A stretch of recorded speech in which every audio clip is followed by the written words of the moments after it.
as the people on the outside know absolutely nothing. I can imagine the pain. Nagawa na nila yung mga kailangan nilang gawin. Sana magkita pa sila muli. Pag love team kayo, dapat kayo. Respeto ko na lang po sa kanilang dalawa if I just keep quiet po with this issue. Hindi lang mga netizens at fans ang nalungkot sa iwalayan ng Katniel, kundi mga bigating artista rin.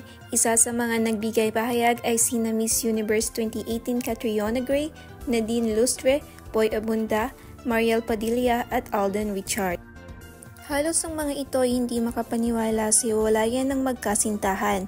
Lahat sila ay nalungkot at inasam na sana'y maghilom ang mga sugat ng bawat isa. Si Miss Catriona Gray ay nagbigay mensahe na sana'y respetuhin ang desisyon ng dalawa kasi walang nakakaalam kung anong punot dulo ng hiwalayan nila.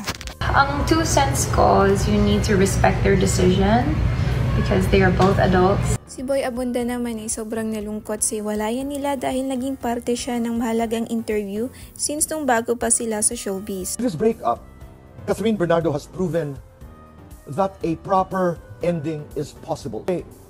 What is worse than betrayal? Sabi niya, to be forgiven. Details that brought them to this decision to separate. Bra akong nalulungkot. Kath, DJ, all the best. And all. Hindi naman nagbigay ng pahiwatig si Nadine Lustre bagamat kita sa kanya ang kalungkutan at respeto sa Katniel. I'm not super close to them. I think I'm able to comment anything. Pero tagal din ng 11 years. Si Mariel Padilla naman ay niasam na magkabalikan ng dalawa. Hirap the whole day, nanonood ako ng mga videos nila, tapos parang alam yun yung hoping ka na sana next time, pag nagawa na nila yung mga kailangan nilang gawin, sana magkita pa sila muli. Respeto ko.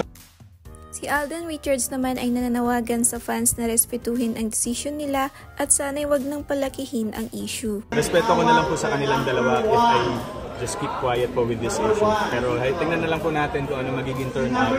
Pero sa ngayon parang they deserve the space that they need to go to.